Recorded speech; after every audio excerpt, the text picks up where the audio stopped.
Bonsoir à tous. Je vous remercie de votre présence pour la paracha de Bamidbar, veille de Shavuot, une paracha assez spéciale. Vous dire que la paracha de la semaine dernière, je l'avais enregistrée pour une raison que j'ignore. Ça n'a pas fonctionné. Donc, je la remettrai pour qu'on garde le rythme parce que Baruch Hashem, depuis la paracha Vaïgash, le 9 décembre 2021, sans discontinuer, on a eu un commentaire sur la paracha de Shavua sous l'éclairage des enseignements du Rav Sachs. Et donc, je n'aimerais pas qu'une paracha, d'ailleurs aussi essentielle, bien qu'elle soit assez difficile, puisqu'elle traite notamment et des bénédictions, mais beaucoup des malédictions, puisse et puis passer sous comment dire sous la continuité, empêcher cette continuité de toutes ces parachiotes. Donc voilà, je me permettrai, même si c'est un petit peu à rebours, de vous envoyer une petite vidéo de 10 minutes sur la paracha Bechukotai, avec une résonance que le Rav Sachs a voulu entre la paracha Bechukotai et la paracha Kitavo, qui sont deux parachutes qui traitent des malédictions, mais qui traitent aussi des bénédictions. Et le Rav Sachs, vous allez voir, c'est vraiment magnifique. Je vous invite à l'écouter dès que je le posterai. S'interpelle sur les psukim qui opèrent la transition entre les bénédictions et les malédictions, et en quoi ça doit nous donner un éclairage beaucoup plus large sur ces parachutes.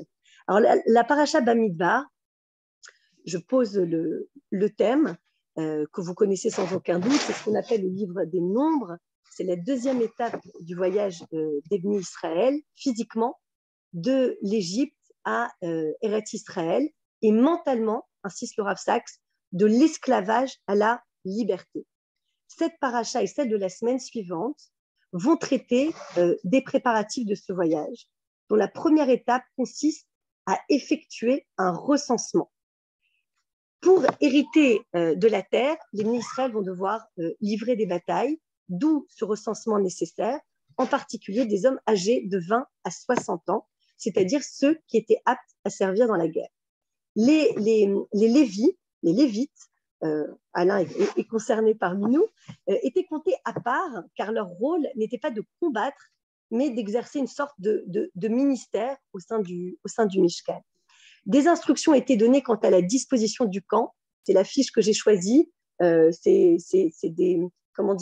une image qui est assez connue des tribus qui sont.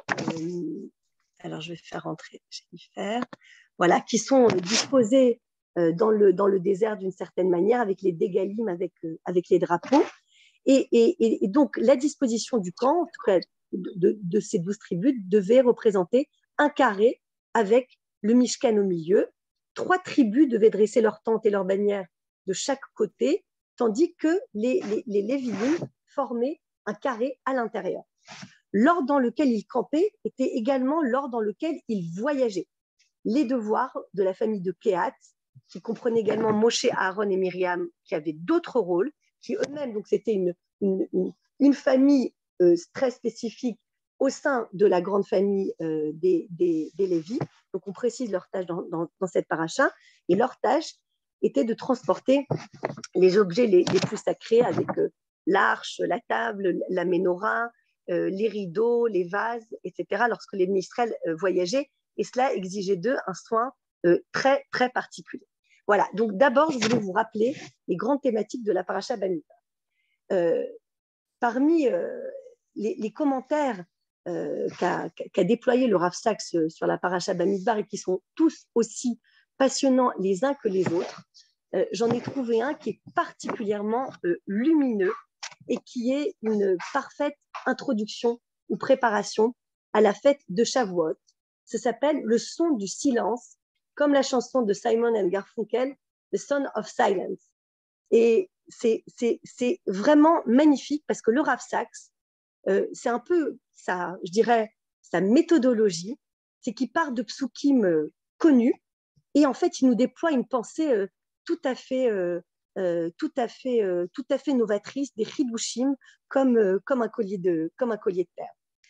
Donc, la paracha Bamidbar, c'est généralement le Shabbat qui précède Shavuot, bien qu'il y ait un décalage avec Israël. Et je te remercie de ta présence, David, alors que vous avez une paracha d'avance. Les Chachamim, donc, ont fait le lien dans cet espace, on va dire, temps, entre la paracha Bamidbar et la fête de Shavuot. La fête de Shavuot, alors vous allez voir comme le Rav Sachs nous déploie sa pensée magnifiquement et avec 10 sources que je vais vous déployer aussi relativement rapidement et très intéressantes. Il nous fait voyager dans tout le Tanakh. Il va nous expliquer qu'est-ce que c'est la parole et qu'est-ce que c'est le silence. Donc la paracha Bamidbar, elle est donc plus le Shabbat qui précède Shavuot. Et donc le lien entre les deux, c'est Shavuot, c'est le don de la Torah. Bamidbar signifie dans le désert. Donc quel est le lien entre le désert et la Torah, le désert et la parole de Dieu? Là, le Rav Sachs va rappeler des commentaires qu'on connaît, à savoir que donc les Chachamim ont donné plusieurs interprétations. Selon la Mechilta, la Torah a été donnée publiquement, ouvertement et dans un lieu qui n'appartient à personne, car si elle avait été donnée en terre d'Israël, les Juifs auraient dit aux nations du monde, vous n'y avez aucune part. Or, au lieu de cela, que ceux qui veulent venir et l'accepter viennent et l'acceptent. C'est d'ailleurs une émanation du statut de guerre qui est très valorisé et très respecté du converti dans la Torah. Donc c'est vraiment, bien que la Torah n'est pas prosélyte, eh bien, il y a quand même une vision que le Rav Sachs interprète comme un message universel. C'est le message à la fois spécifique du clan Israël, mais qui ne se fait pas complètement exclusif en le plaçant dans un espace qui est ouvert et offert à tous. Il y a une autre explication qui elle aussi est très connue. Si la Torah avait été donnée en Israël, les nations du monde auraient une excuse pour ne pas l'accepter.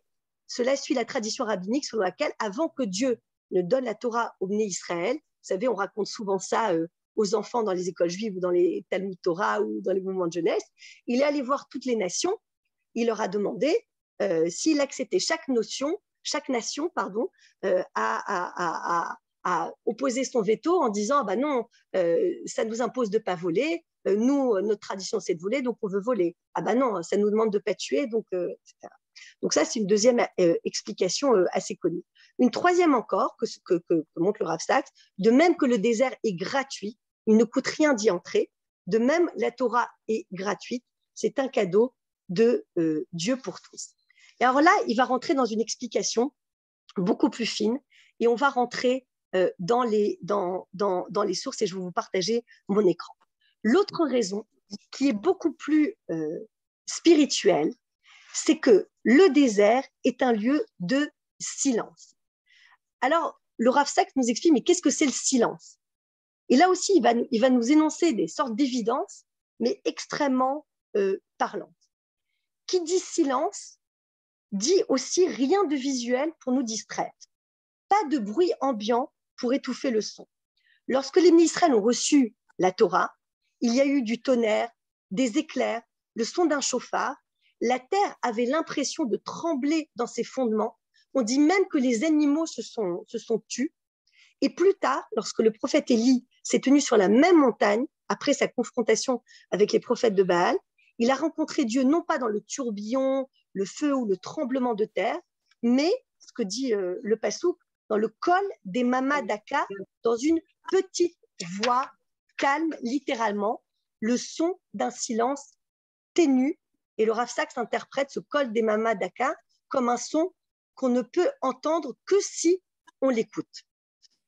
Dans le silence du Midbar, du désert, on peut entendre le Médaber, c'est-à-dire l'orateur, et le Médoubar, ce qui est dit. Pour entendre la voix de Dieu, il faut un silence d'écoute dans l'âme.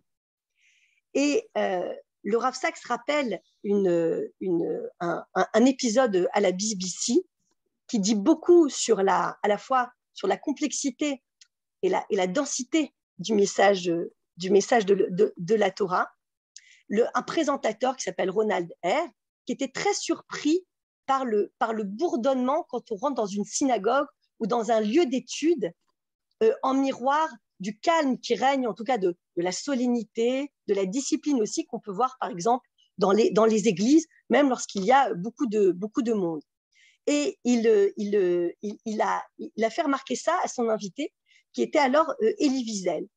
Et il lui pose la question, il lui dit, moi, quand je vais dans un lieu juif, que ce soit un lieu d'études ou une synagogue, il y a toujours beaucoup de bruit.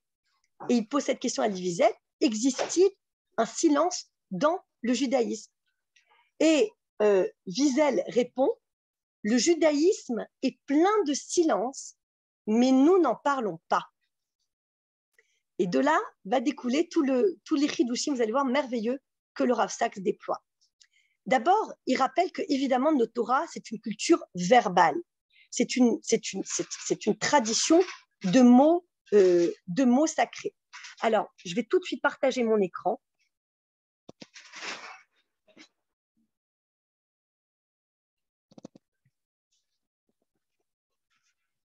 Voilà, j'espère que vous voyez bien. Je pense que oui. Donc, très bien. Donc, la première source que va nous donner le Rav Saks, elle est dans Bereshit, au moment de la création de l'homme. Vaïpar be'afin, nishmat chaim, vaïe Adam, les nefesh chaya. Dieu a fait pénétrer dans les narines de l'homme un souffle de vie, et l'homme est devenu un être vivant, nefesh chaya. Et le Targum, vous savez, l'explication en araméen à côté, dit que nefesh chaya, c'est pas simplement une âme vivante, mais c'est une âme qui parle. Les mots créent, les mots communiquent, et nos relations sont façonnées en bien ou en mal par le langage. Et le Rav Saks insiste sur le fait que, en s'appuyant sur l'explication du Targum, c'est que ce que veut nous dire la Torah, c'est que l'homme a été créé à l'image de Dieu, principalement parce qu'il a le pouvoir aussi des mots, et qu'avec ce pouvoir des mots, c'est un pouvoir créateur. D'ailleurs, on dit bien que le premier pouvoir qui a été donné à Adam, juste au moment de son apparition dans le monde, ça a été de nommer les animaux, les arbres autour de lui. Et le Rav Saks dit que donc, les mots construisent et détruisent, comme on le voit dans Bereshit. C'est un pouvoir éminemment puissant qui a été donné à Adam, et on voit à quel point il devient absolument destructeur entre la parole du serpent, qui est transmis, le dialogue entre le serpent et la femme, celui qui est transmis à Adam, l'histoire de l'arbre, Caïn et Ével, qui lui est fait d'absence de parole, de silence, de malentendu et de meurtre, etc. Après, le Rav Saks met tout de suite en miroir, il switch, il passe du Sefer Bereshit au Sefer Vaïkra, la Paracha Shemini, un épisode aussi que vous connaissez. C'est au moment de l'inauguration du Mishkan, les deux fils de Aaron, Nadav et Avihu, vont aller avec leurs encensoirs sans permission dans le Kodesh HaKodashim. Ils vont être aspirés, en tout cas leur corps et leur âme, par un feu sacré. Et c'est donc ce passouk dans Shemini, le Perek Yud 10 et le passouk Gimel, va tetse esh milifne Hashem, va tochal otam, va yamutu lifne Hashem. Donc il y a un feu qui est sorti de devant Dieu. Il les a littéralement mangés. Ils sont morts devant Dieu. Va yomer Moshe el Aaron, ou Asher diber Hashem les morts, bikrovai et Kadesh, ve'al pene kol ha'am, et chaven, vaïdom Aaron. Et Moshe dit à Aaron, c'est là ce qu'avait déclaré l'Éternel en disant, je veux être sanctifié par ceux qui m'approchent et glorifié à la face de tout le peuple. Alors, les propos de Moshe, qui sont des propos, on va dire, déclaratifs, en lui annonçant la mort de ses fils, et aussi des mots qui se veulent de consolation, sont un petit peu difficiles à comprendre, mais ce qui intéresse le Rav Saks, c'est l'attitude de Aaron, qui s'est tu. Aaron a gardé le silence après la mort de ses deux fils. Pareil, le Rav Saks va nous prendre une autre référence, qui est elle dans Iov, dans Job. Lorsque Job a tout perdu, Ses amis très proches se sont tenus avec lui pendant toute la Shiva, durant 7 jours et 7 nuits. Vayeshvu ito laaretz, shivat yamim veshivat lelot. Durant 7 jours et 7 nuits, ils restèrent avec lui assis à terre. Ve'en dover elav davar. Et personne n'osait lui adresser la parole. Kiraou, qui gadol à kev meod, parce qu'ils ont vu combien la douleur était accablante. Ensuite, le Rav Sachs veut nous offrir encore un autre regard sur le silence. Parce que là, les sources qu'il a déployées, qu'il nous offre jusque-là, sont des sources difficiles, qui ont trait à la mort. C'est le silence face à l'incompréhension que représente la mort. Mais le silence n'est pas triste. Et ça peut être aussi une louange. Ce n'est pas mortifère. Ce n'est pas porteur de mort, ce n'est pas porteur de désastre, ce n'est pas simplement le silence face à un désastre qu'on n'apprend pas, qu'on ne peut pas comprendre. Et là, il va citer un Teili qui dit Lecha Dumia Teila Elohim Betzion. Pour toi, le silence est une louange. Alors, le Rav Sachs nous explique ce Teili. Si nous sommes vraiment en admiration devant la grandeur de Dieu, l'immensité de l'univers et l'étendue presque infinie du temps, nos émotions les plus profondes seront en effet trop profondes pour être exprimées par des mots, et nous ferons alors l'expérience d'une communion silencieuse avec le Tout-Puissant, mais dans un silence qui se veut une louange.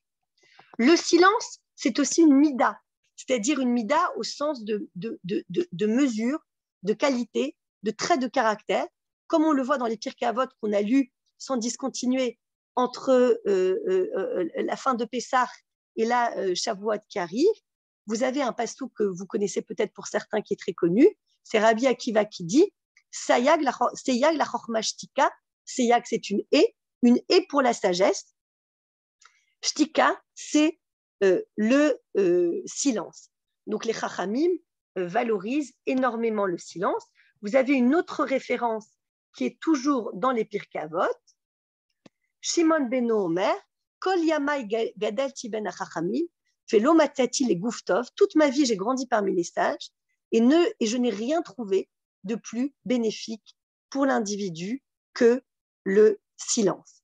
Enfin, on en revient au Lévi'im. Alors ça, je ne vous ai pas mis la référence, mais le Rav Sachs rappelle que le service, des Kohanim, que le service des Kohanim dans le Mishkan et le Beth Amikdash était accompagné de silence. Et seuls les Lévi'im chantaient dans la cour.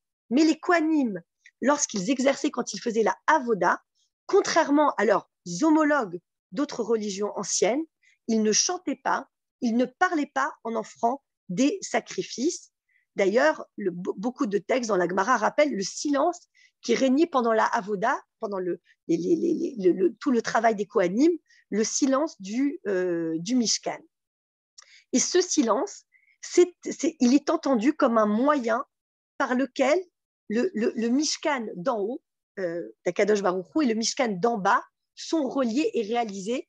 C'est-à-dire que la seule communion entre le ciel et la terre, entre Dieu et l'homme, ne peut se faire que dans le cadre d'une communion silencieuse. Enfin, le Rav Sachs rappelle que les Juifs cultivaient le silence aussi comme une discipline spirituelle.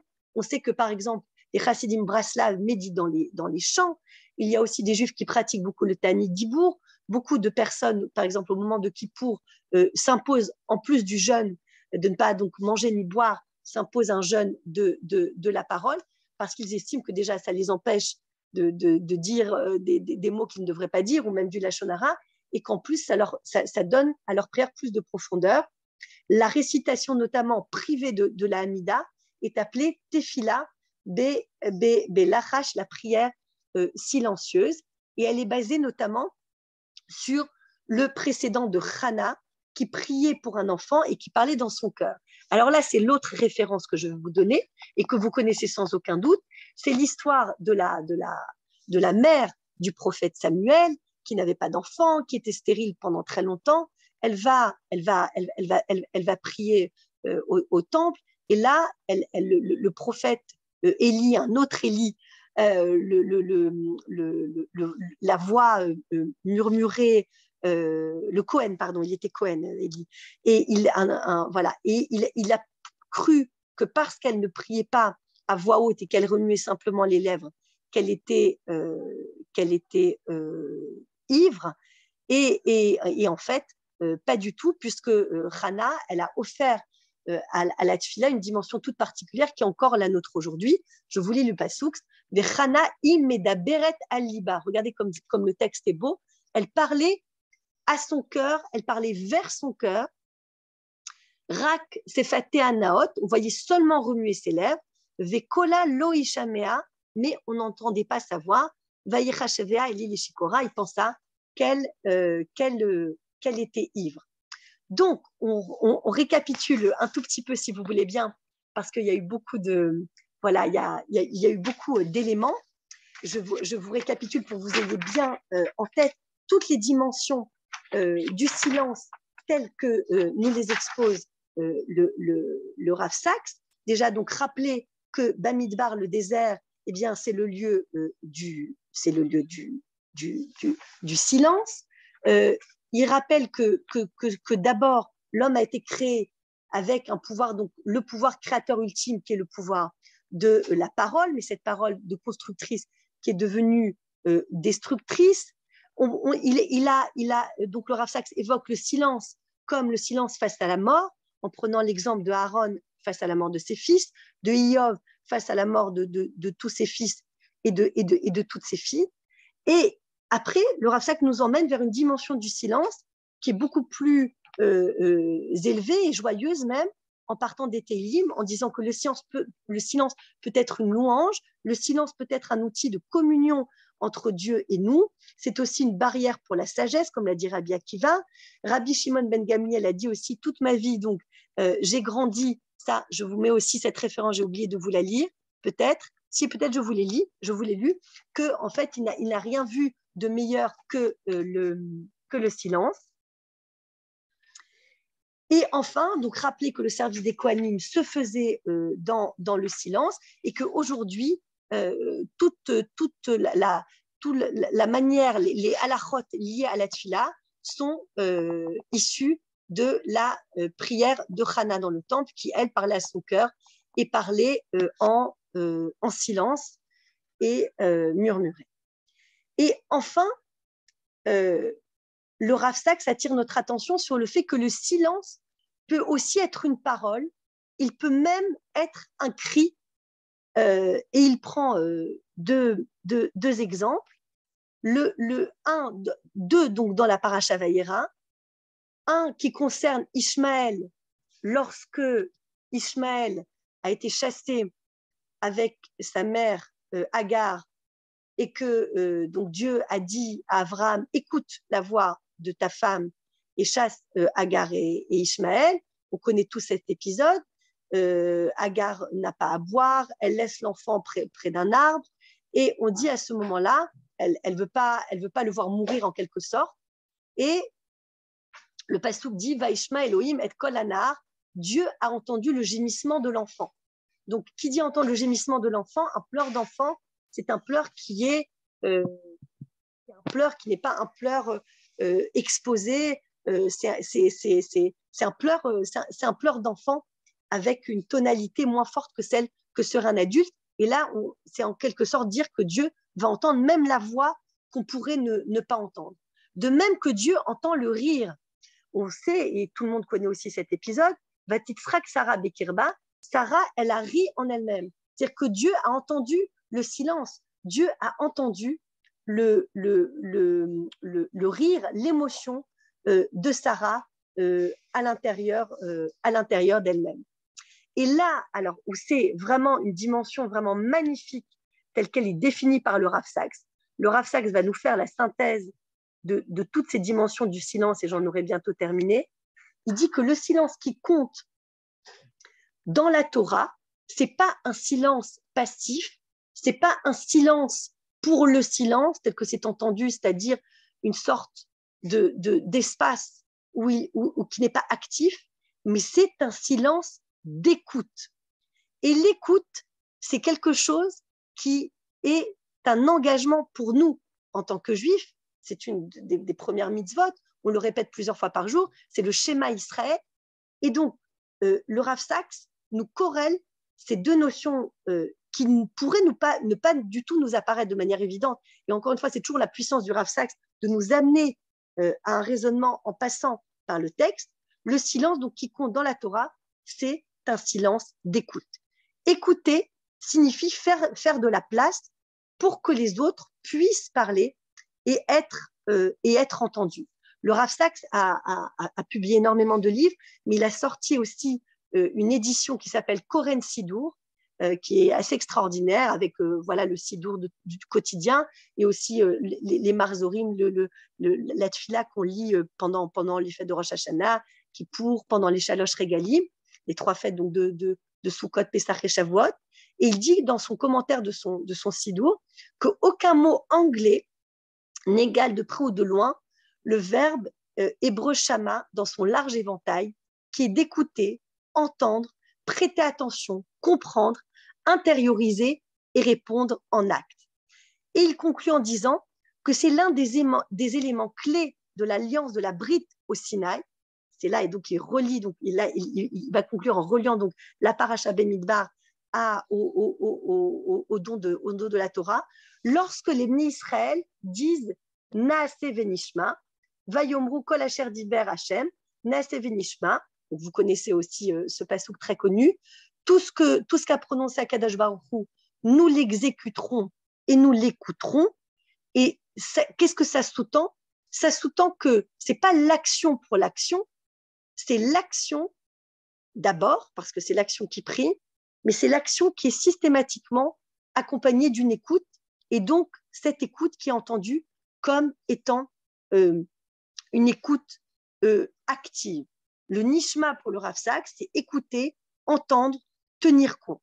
C'est pas simplement faire pour faire. Il dit donc que la Torah, c'est pas simplement une vision d'appréhension du réel par l'action, par la mitzvah et par la parole, c'est aussi une grande tradition de l'écoute. La Emouna, c'est aussi et surtout, dit-il, la capacité d'entendre la musique sous le bruit. C'est pour ça qu'il a intitulé ce shiur The Sound of Silence. Et il conclut en disant, en prenant un très très beau Teilim, qui parle de la musique silencieuse des sphères. C'est aussi un Teilim très connu que vous connaissez sans doute. Hashamay mesaprim kevod el, ou maase yadav magid arakia yom le yom, yabia omer velaila le laila yechavedat en omer ve en dvarim beli nishma kolam. Les cieux racontent la gloire de Dieu et le firmament proclame l'œuvre de ses mains. Le jour en fait le récit au jour, la nuit en donne connaissance à la nuit.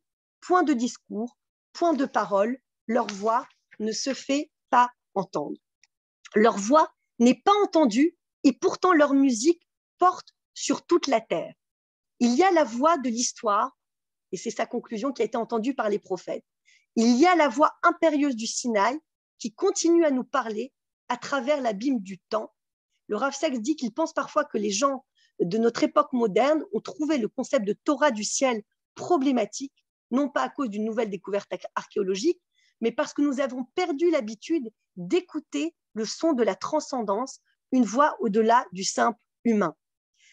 Il rappelle aussi qu'il est fascinant de constater que malgré sa relation très fracturée au judaïsme, Sigmund Freud a créé dans la psychanalyse une forme de guérison profondément juive qu'il a lui-même appelée la guérison par la parole, mais qu'il s'agit en fait d'une guérison par l'écoute. Presque toutes les formes efficaces de psychothérapie impliquent une écoute profonde. Force est de constater d'ailleurs le succès de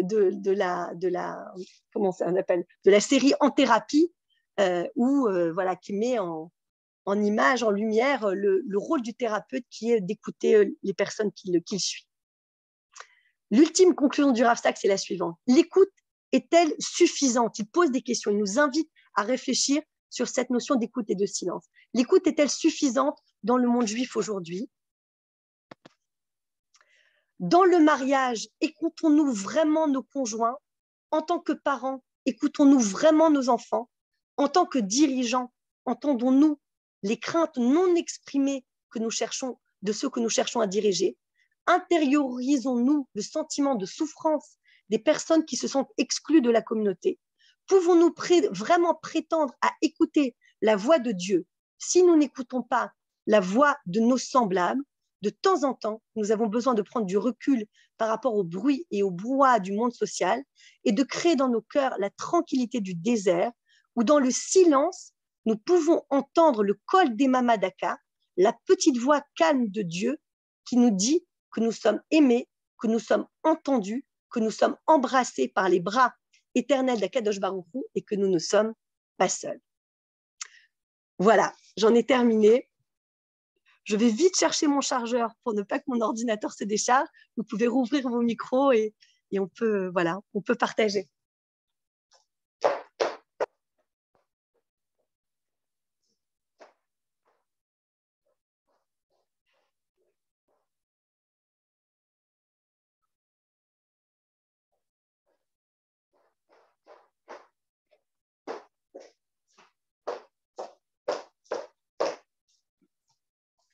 Hop.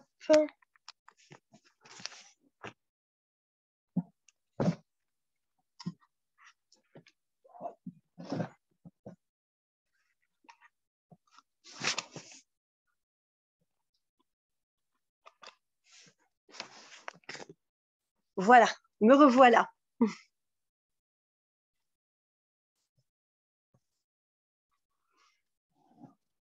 Ah bah David, si tu veux, je t'en prie, si tu veux, on va. Alors, comment est-ce qu'on fait? Si vous pouvez, comment est-ce qu'on fait pour demander à tout le monde la réactivation des micros? Voilà. Voilà. Bon, merci beaucoup d'abord. Donc, tu as choisi au fond le thème du silence pour parler de la paracha Bamidbar.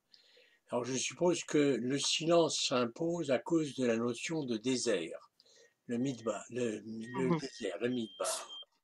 Et alors, il y a d'abord une chose qui est intéressante, c'est l'analogie sémantique entre le mot Bemidbar et le mot Dabar, c'est-à-dire l'analogie sémantique entre le désert et la parole. Donc peut-être qu'effectivement le désert est le lieu dans lequel une parole intérieure peut éclore plus facilement, parce qu'elle est moins distraite par l'environnement extérieur. Il y a un deuxième aspect, je trouve, qui est intéressant et tu n'en as pas encore parlé, c'est l'aspect central du livre des nombres, à savoir le livre des nombres, le récit dure 40 ans. Il traverse le désert pendant 40 ans. Alors évidemment, on se pose la question, pourquoi la sortie d'Égypte a-t-elle été si rapide et l'entrée et le séjour dans le désert a été si long? Et si je ne m'abuse, la réponse que donne le Rav Sachs est de dire il y a une différence, tous les deux sont des voyages, mais il y a une différence entre le voyage depuis et le voyage vers. Dans le voyage vers, il faut en quelque sorte acquérir une conscience, acquérir du sens, une conscience. Au fond, ce n'est plus la question du comment, c'est la question du pourquoi. C'est la question du pourquoi qui devient intéressante. Tout ça est très intéressant lié à la notion de silence. Je trouve que ce rapprochement est tout à fait judicieux. Voilà. Merci beaucoup, David. Et je rajouterai quelque chose qui me vient, mais que j'ai lu sans aucun doute dans les commentaires du Rav Sachs, c'est que le grand péril auquel vont se confronter les Bnei Israël dans tout le Sefer Bamidbar, c'est l'inflation de paroles. C'est le Lachon Hara, la critique sur la terre d'Israël, la révolte du leader contre le leadership de Moshe Rabbeinu, de Korach. C'est l'inflation de paroles, comme si il semblerait que les Bnei Israël n'aient pas, en tout cas dans le Sefer Bamidbar, n'aient peut-être pas compris cette invitation à cette communion par le silence, en tout cas de ce retrait de la parole auquel ils sont invités donc, au début de ce Sefer. Mais c'est une réflexion personnelle.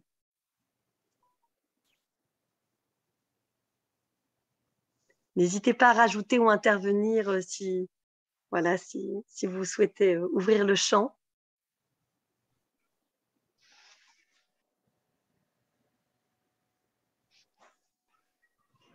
Ne soyez pas timide. Alors, je vais prendre la parole.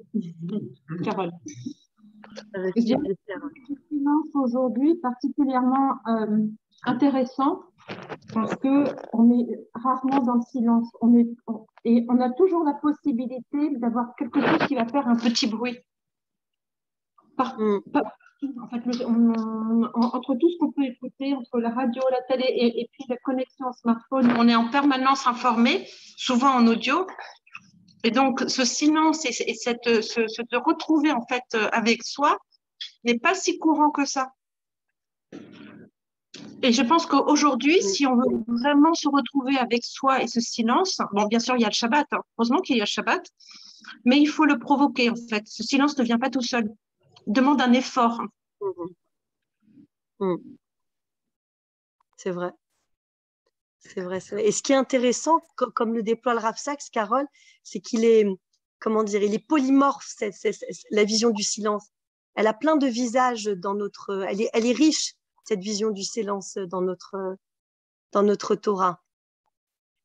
Et on peut la, elle est aussi très porteuse de résilience, c'est-à-dire elle est là pour relier les gens entre eux, pour transfigurer la mort, pour être source de louanges. C'est très intéressant. C'est pour ça que j'ai trouvé ça très intéressant, la manière dont il nous amenait à comprendre tous les visages du silence. On pourrait même se demander comment on définit le silence. On pourrait peut-être presque commencer par là. Qu'est-ce que c'est que le silence? Le Rav Sachs dit que le silence est une écoute. C'est une grande finesse. Le silence, c'est l'espace laissé à l'écoute, l'espace laissé à l'autre. Alors, c'est déjà un début de définition, je trouve, intéressant, mais si vous avez une autre vision ou d'autres commentaires à apporter, n'hésitez pas. Mais dis-le. Je peux parler? Oui. Oui, moi je voulais dire quelque chose peut-être. C'est Bamidbar que les Devarim ont été donnés. Et est-ce que le silence de la traversée du désert, de tout ce qu'il y avait autour de Bnei Israël, n'était pas la condition sine qua non pour recevoir les paroles? Et que le silence en question était en fait un premier acquis pour recevoir la parole. Et il y a donc un paradoxe entre silence ou le silence assourdissant des paroles, qui était quand même assez énorme. Et donc, est-ce que le mot de Bamidbar ne vient pas justement dire on ne parle pas de silence avec le désert? Ouais. On n'est pas dans le silence, on est dans la parole. Tu dis donc, on est dans la parole, oui. Ouais. Ah oui. En fait, c'est les deux, hein. C'est les deux. Mais moi, je retiendrai dans ce que tu as dit, Alain, ce qui est très intéressant, c'est qu'en fait, quand on nous parle de ce moment si structurant du don de la Torah, c'est comme tu dis, c'est un silence assourdissant. C'est-à-dire, c'est un silence tétanisant. C'est un silence qui était accompagné de phénomènes naturels très bruyants, mais qui suscitaient le silence. Donc, c'est effectivement ces deux notions à la fois du silence et comme préalable obligatoire à la parole de Dieu. Et d'ailleurs, c'était insupportable pour les Bnei Israël, parce que Dieu a dit, c'est ce que la tradition rappelle, il a prononcé les deux premiers commandements, et c'était insupportable. Et ils ont demandé à ce que ce soit Moshe qui dise les autres. Donc il y a quelque chose, c'est vrai que peut-être dans ce silence où il n'y a que Dieu, où il faut se taire, qui est peut-être insupportable pour l'homme, dans la parole de Dieu, quoi. Et qui après peut-être est plus, je sais pas, mais peut-être je demande aux plus sachants parmi nous peut-être d'intervenir. Je ne fais que, que rappeler ce que j'ai lu de ci, de là, mais